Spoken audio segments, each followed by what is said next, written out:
At first glance, it seems like nothing more than a historical artifact, a moment frozen in time from 1890, Alabama. But hidden within this portrait lies a secret so devastating, so carefully concealed, that it remained invisible for 128 years. What truth could a single photograph hide for over a century? What detail could shatter everything we thought we knew about freedom, about survival, about the promises made after the Civil War? This is not just a story about a photograph. This is a story about what happens when we finally look closer. If you want to uncover stories that history tried to bury, subscribe to this channel and hit the like button. You won't believe what we're about to reveal. Dr. Marcus Webb had examined thousands of photographs during his career as a Reconstruction-era historian. But on an August afternoon in 2018, while cataloging donations at the Montgomery Historical Society in Alabama, one studio portrait stopped him cold. The photograph showed a black family of 5 posed against a painted backdrop. Professional lighting, careful composition, expensive. The father stood dignified beside an ornate chair. The mother sat gracefully, hands folded. 3 children surrounded them, a boy of 12, a girl of 9, a younger boy of 6. All wore fine clothing that spoke of prosperity. On the back, the Harris family, Montgomery, Alabama, June 1890. 25 years after emancipation, this family had clearly achieved success. But something troubled Marcus. The parents' eyes held wariness beneath the formal dignity. The children's smiles seemed rehearsed. The mother's hands were positioned with unnatural precision. Marcus pulled out his magnifying glass and examined the photograph closely. He studied faces, clothing, the backdrop. Then he focused on the mother's hands. His breath caught. On her left wrist, barely visible beneath lace trim, was a faint scar, a thin mark curving around her wrist, the signature of iron shackles. Marcus leaned closer, pulse racing. The scar was unmistakable, but this was 1890, 25 years after slavery ended. Such marks should have faded unless they were more recent. He examined her right wrist. Another scar, more hidden. Both wrists bore bondage marks. He shifted to the father's hand on the chair. The same faint scarring. Marcus sat back, heart pounding. This wasn't just a successful family portrait. These people were hiding something. If his suspicion was correct, they were escaped slaves posing as free citizens, carrying proof of bondage on their skin. They had walked into this studio, given a false name, and documented their new life. It was either extraordinary courage or desperate hope, proof to themselves that they had truly made it to freedom.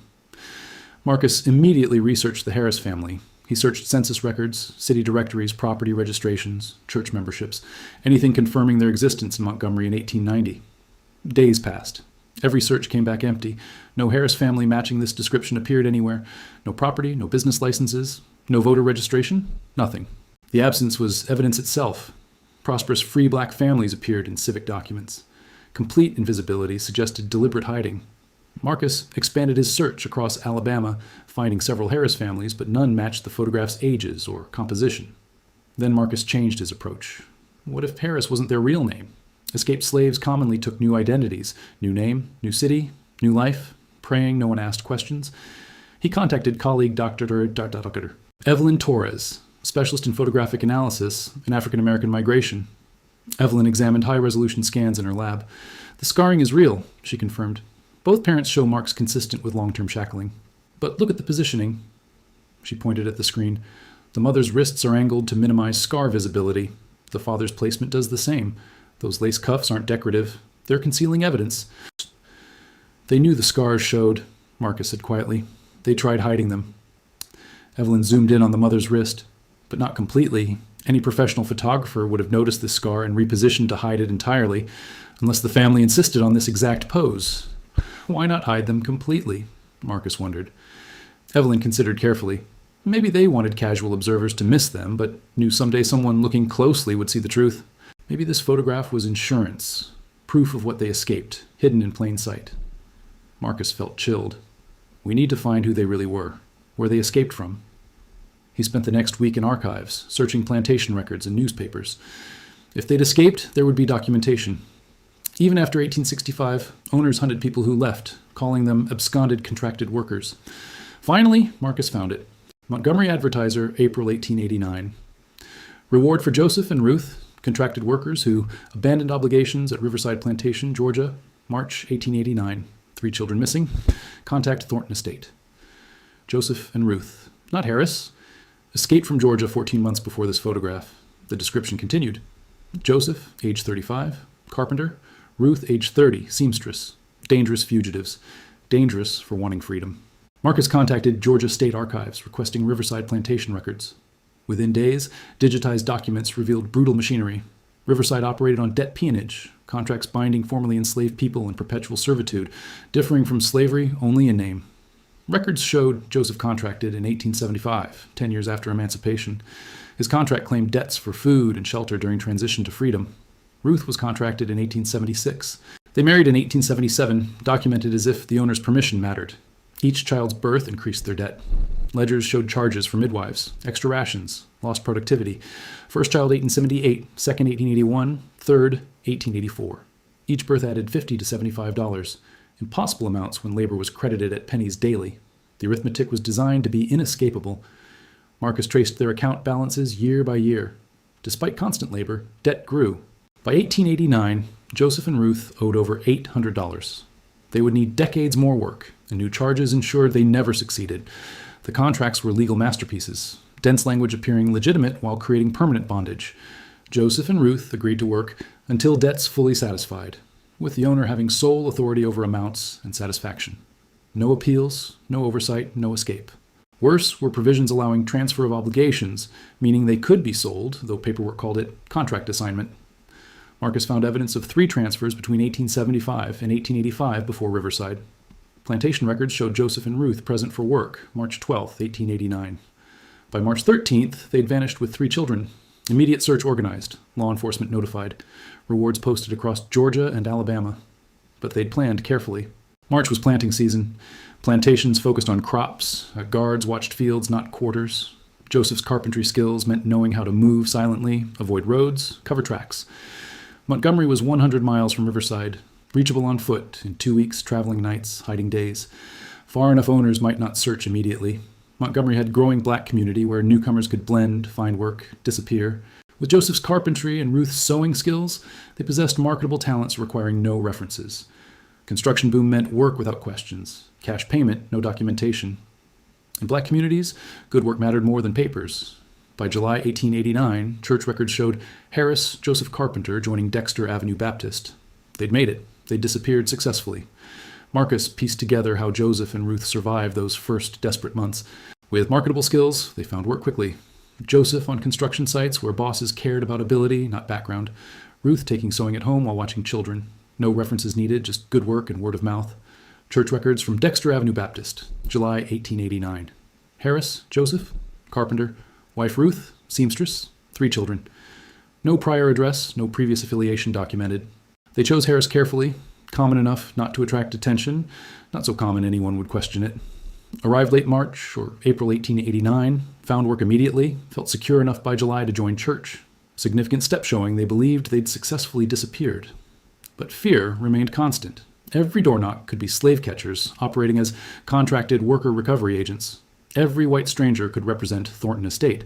Every newspaper might carry descriptions, real names, rewards. The June 1890 studio photograph took new meaning. 14 months after escape, they'd saved enough for professional portraits. Fine clothing, formal setting, careful composition, extraordinary achievement. But more than achievement, it was defiance. Walking into that studio as the Harris family, they declared freedom, created proof they existed with new identity, new life. The photograph was documentation, evidence, claim to legitimacy. Marcus understood now why they positioned themselves carefully, why scars remained partially visible, hiding from the world but not from history. Perhaps hoping someday someone would look closely enough to see truth, understand what they'd escaped, what courage it took building this life. Evelyn discovered more. Montgomery City Directories, 1891, listed Joseph Harris operating small carpentry shop on Commerce Street. By 1893, Harris Carpentry, custom furniture and home repairs. Not just surviving, thriving, building legitimate business under chosen names. But fear never disappeared. No property records in their name. They rented, avoiding permanent documentation. No voter registration, despite black men having that right in 1890s Alabama.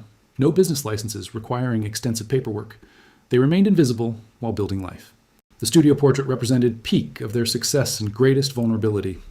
Formal documentation of the Harris family meant permanent record that could someday be discovered. But they took that risk, needing proof for themselves, for their children, that they were truly free. Marcus found school enrollment records. September 1889, 3 Harris children enrolled at Centenary Methodist Church School. Oldest boy, James Harris, 11 girl. Elizabeth Harris, 8. Youngest, William Harris, 5.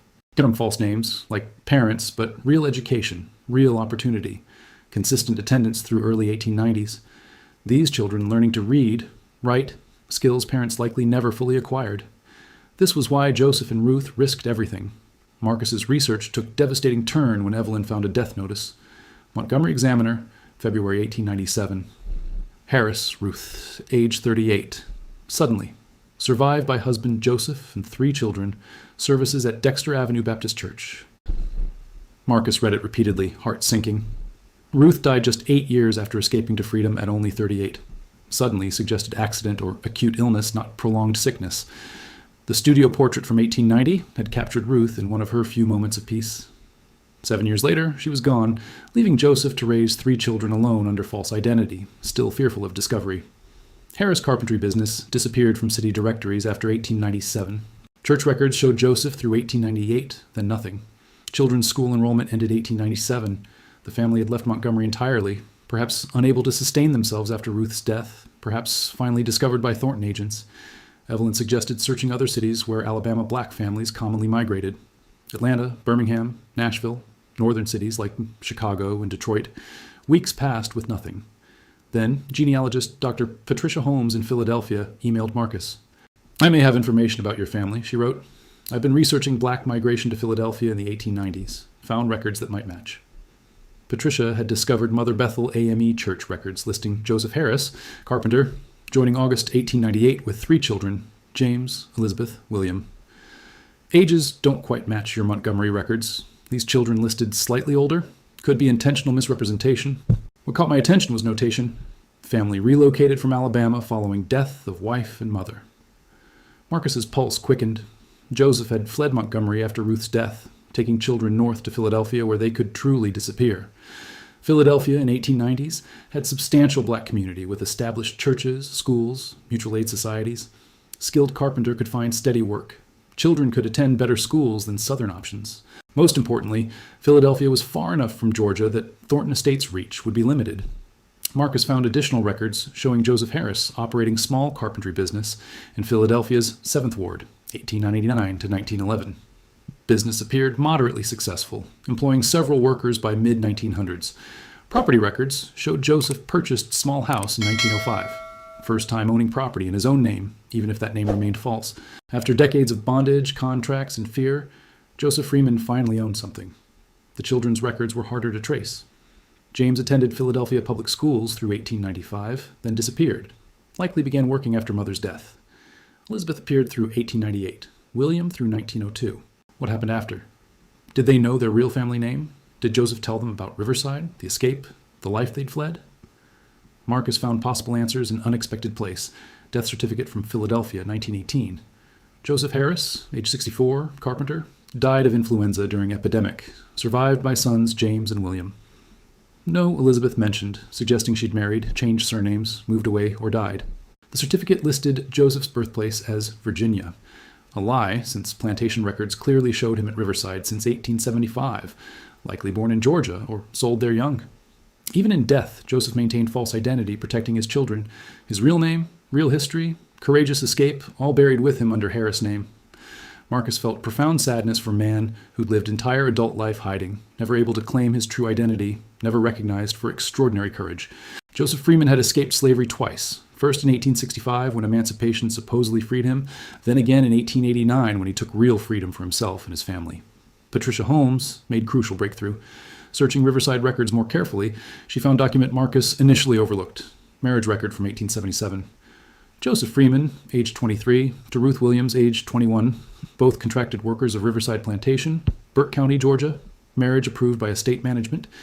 Freeman and Williams, their real surnames, recorded in Plantation's meticulous documentation. Joseph Freeman and Ruth Williams, who became Joseph and Ruth Harris, who risked everything saving their children from bondage. Marcus traced Ruth Williams through plantation records, finding her listed as arriving Riverside in 1876, transferred from another property. Before that, trail disappeared into Reconstruction chaos. Joseph Freeman's history went slightly further. Purchased by Riverside's owner in 1875 from Virginia Plantation, brought south for carpentry skills. Marcus finally knew who they truly were. Not just fugitives, not just the Harris family, but Joseph Freeman and Ruth Williams Freeman, Real people with real names who'd been stolen, sold, contracted, and finally freed themselves. In March 2019, Marcus published Findings in Journal of American History, The Freeman Family Portrait, Fugitive Freedom and Hidden Evidence in a Reconstruction-Era Photograph. Article included high-resolution images showing scars clearly alongside plantation records, reward notices, trail of evidence showing escape and rebuilt lives. Response was immediate and overwhelming. Historians recognized significance: photographic evidence of escaped debt peonage workers, documentation of system keeping black people enslaved decades after Civil War ended. News outlets nationwide picked up the story. Studio portrait appeared on front pages, television, social media. Ruth's partially hidden scars, invisible 129 years, now testified to millions about reality of post-Civil War freedom. Educational programs incorporated Freeman family story into curricula about Reconstruction, debt peonage, long struggle for actual freedom extending far beyond 1865. Montgomery Historical Society organized exhibition Hidden Freedom, The Freeman Family and the Price of Escape. Thousands came viewing evidence of courage preserved in simple family photograph. Marcus wanted more than academic recognition. He wanted descendants of Joseph and Ruth Freeman. Did any of their children's children survive? Did anyone carry forward the Freeman name, or had it remained buried under Harris alias? Patricia helped search Philadelphia records for James. Elizabeth William Harris found James listed in city directories as carpenter like his father, operating small business until death in 1945. William appeared as railroad worker, dying 1951. Elizabeth remained elusive until they found marriage record from 1899. Elizabeth Harris to Robert Thompson, Philadelphia schoolteacher. Through marriage records, death certificates, birth records, census data, Marcus and Patricia slowly traced descendants forward through 20th century. Some remained in Philadelphia. Others moved to New York, Chicago, Detroit during Great Migration. Family had branched and spread, none apparently aware of true family history. Marcus's article caught attention of Diana Thompson in Chicago. She contacted him through Historical Society. Your article mentioned Elizabeth Harris in Philadelphia in 1890s. Diana wrote, "Could this be my great-great-grandmother? We have family stories about Philadelphia, but nothing before that." Marcus and Diana spent weeks comparing records, tracing genealogies, confirming connections. Eventually, evidence became undeniable. Diana Thompson was great-great-granddaughter of Elizabeth Freeman, daughter of Joseph and Ruth Freeman, who escaped Riverside Plantation in 1889. Diana had grown up knowing family came from Philadelphia, but nothing about deeper history, nothing about Georgia or Alabama or desperate escape. Marcus sent Diana copies of everything: studio portrait, plantation records, reward notices, documentation of ancestors' courage. Diana called after receiving materials, voice shaking. "I'm looking at my great-great-grandparents right now, Joseph and Ruth. I never knew their real names. We always thought Harris was our original family name. I never knew they were fugitives. I never knew about the scars." She paused. "My great-grandmother Elizabeth died when I was young, but I remember she used to say something strange. Remember, we paid for our freedom twice. I never understood. Now I do. They were born into slavery, supposedly freed in 1865, then had to escape again in 1889 because freedom was a lie." Marcus helped Diana connect with other descendants. They found relatives nationwide. Dozens descended from Joseph and Ruth Freeman, none aware of full story. In November 2019, 23 descendants gathered in Montgomery for family reunion and memorial service. They stood together at Dexter Avenue Baptist Church, where Joseph and Ruth first felt safe enough joining community under assumed names. Diana spoke, holding large print of studio portrait. "Our ancestors Joseph Freeman and Ruth Williams risked everything for us. They escaped from system designed to keep them enslaved forever. They lived in constant fear of discovery. But they did it so their children could grow up truly free." Diana continued, addressing the gathered descendants. "This photograph is evidence of their courage. Ruth's scars are visible because she wanted someone someday to know the truth, to understand what freedom cost, to remember it wasn't given freely, it had to be taken, fought for, protected every single day." The family commissioned a memorial marker to be placed in Montgomery, near where photography studio once stood, in memory of Joseph Freeman and Ruth Williams Freeman, who escaped from bondage in 1889 to build a life of freedom for their children. Their courage preserved in a photograph. Their legacy lives on in us. Marcus attended the ceremony, watching descendants gather around marker. Children, grandchildren, great-grandchildren of people declared dangerous fugitives for wanting freedom, all living the life Joseph and Ruth fought to create. Existence without fear, without contracts, without someone claiming to own their labor. After ceremony, Diana approached Marcus. "Thank you for seeing what no one else saw for 129 years, for looking closely enough to notice my great-great-grandmother's scars, for caring enough to find the truth." Marcus shook his head. "Ruth wanted someone to see. She made sure evidence was there. I just happened to be the one who finally looked closely enough. The memorial became pilgrimage site for descendants and others moved by the story. People came from across country to see the marker, to understand what Joseph and Ruth had risked. Local schools organized field trips, teachers using the Freeman family story to teach students about Reconstruction's reality. The studio portrait traveled to museums nationwide, first the Montgomery exhibition, then Atlanta, Chicago, Washington, D.C. At each location, historians searched their own archives for similar photographs, finding dozens showing evidence of continued bondage, debt peonage, sharecropping exploitation decades after 1865. Freeman portrait had opened door, revealing how much history had been hiding in plain sight. American Historical Association issued statement acknowledging Reconstruction narrative had been incomplete, and that slavery's end was far more complicated and prolonged than previously taught. Textbook publishers began revisions. Churches across South organized oral history projects, recording testimonies from elders who remembered family stories about decades after emancipation. The stories poured out, generations of trauma and survival finally being documented. But most powerful impact was on Freeman descendants themselves. Diana Thompson became speaker and educator, traveling to schools and universities sharing ancestors' story. She always brought copies of Studio Portrait, pointing out scars her great-great-grandmother deliberately left partially visible. Ruth Freeman wanted us to know, Diana would tell audiences. She couldn't write down the truth. She probably couldn't write at all. She couldn't leave letters or diaries. But she had this photograph, and she made sure it contained evidence. Those scars were her testimony, preserved for 129 years until someone finally saw them and understood. The Freeman family story challenged comfortable narratives about American freedom. It forced confrontation with reality that emancipation was process, not event. And for many black families, true freedom came not from government proclamation, but from dangerous acts of self-liberation. Joseph and Ruth Freeman hadn't waited for system to grant freedom. They seized it, knowing risks, choosing children's futures over their own safety. Marcus often thought about that choice, about what it took walking away from Riverside Plantation in darkness of March 1889. Joseph and Ruth had 3 children to protect. No money, no resources, every reason to believe they'd be caught and punished. But they went anyway, traveling 100 miles on foot, hiding during day, moving at night, driven by absolute conviction that anything was better than raising children in bondage. And they succeeded. Their children grew up free, attended schools, learned trades, built lives of their own choosing. Grandchildren and great-grandchildren became teachers, doctors, artists, activists, living dreams Joseph and Ruth fought to make possible. The photograph remained Marcus's daily reminder why historical research mattered, why looking closely at past was essential, why stories needed telling even when challenging comfortable myths. Every time he looked at that studio portrait, he saw Joseph's protective presence, Ruth's carefully positioned wrists, children's serious faces. He saw courage and fear and hope and determination all captured in single moment. Scholars began publishing related research, building on Marcus's work, studies examining debt peonage systems across South, documenting how many black families remained enslaved under different names decades after 1865. Genealogists helping other families discover their own hidden histories of escape and survival. Photographers examining historical images with new awareness, finding similar evidence in unexpected places. The Freeman portrait sparked a broader conversation about how history gets told, who gets remembered, whose stories are preserved versus buried. It raised questions about complicity. How many white Americans knew that systems like Riverside Plantation existed but said nothing? How many benefited from legal exploitation of black labor while claiming slavery had ended? Marcus received letters from people across country, many sharing their own family stories of grandparents or great-grandparents who'd escaped similar situations, stories that had been whispered in families but never publicly told, never documented, never acknowledged in official histories. The Freeman portrait had given permission for these stories to emerge, validation that they mattered and deserved recognition. Diana Thompson organized annual gatherings for Freeman descendants, creating community around shared ancestry. At second reunion in 2020, 47 family members attended, nearly twice the first year's number. More relatives kept emerging as word spread.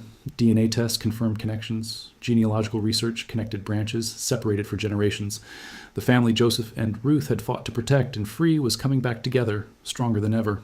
2 years after Marcus Webb first noticed the scars in that studio portrait, he sat in his university office, surrounded by letters from researchers, students, descendants, people moved by Freeman family story. The photograph had changed how people understood Reconstruction, how they taught history of freedom in America, how they looked at old photographs with awareness of hidden truths. Studio portrait now hung in Smithsonian's National Museum of African American History and Culture, part of permanent exhibition on debt peonage and struggle for freedom after Civil War. Visitors stood before it daily, reading story, seeing Ruth's scars, understanding what Joseph and Ruth sacrificed, giving their children a chance at real freedom. Educational programs nationwide incorporated Freeman family story into curricula. Students learned examining primary sources critically, looking for hidden details, questioning accepted narratives about when slavery truly ended. Photograph became teaching tool showing how ordinary objects, simple family portrait, could contain extraordinary stories waiting to be discovered. Marcus received emails from researchers who had begun examining historical photographs more carefully, finding similar evidence of debt peonage, sharecropping exploitation, continued bondage decades after 1865. Freeman portrait had opened a door, revealing how much history had been hiding in plain sight. But for Marcus, most meaningful impact was on Freeman descendants. Diana Thompson traveled to schools and universities sharing ancestors' story, always bringing copies of studio portrait. Ruth Freeman wanted us to know, Diana would tell audiences. She couldn't write down truth, she couldn't leave letters, but she had this photograph, and she made sure it contained evidence. Those scars were her testimony, preserved 129 years until someone finally saw and understood. Freeman family story challenged comfortable narratives. It forced confrontation with reality that emancipation was process, not event. That for many black families, true freedom came from dangerous self-liberation, not government proclamation. Joseph and Ruth Freeman hadn't waited for system to grant freedom. They seized it. Marcus kept a studio portrait on his desk, looking at it daily. Every time he saw something new. Joseph's protective presence, Ruth's determined gaze despite fear, children's serious faces representing hope. The photograph reminded him why historical research mattered, why looking closely at past was essential. One afternoon, a graduate student knocked with a box of photographs from South Carolina Archive. "After reading your work, I thought I should examine these more carefully," she said. Marcus smiled, picking up magnifying glass. "Let's look together." Because Ruth Freeman's message had been received. Her quiet resistance in that Montgomery studio had opened eyes nationwide to truths hidden over a century. Every photograph deserved second look. Every story deserved telling. Every scar, every mark, every subtle detail might be evidence of courage, survival, people fighting for freedom when freedom was denied. Their story was no longer hidden, their courage no longer forgotten, their legacy lived on.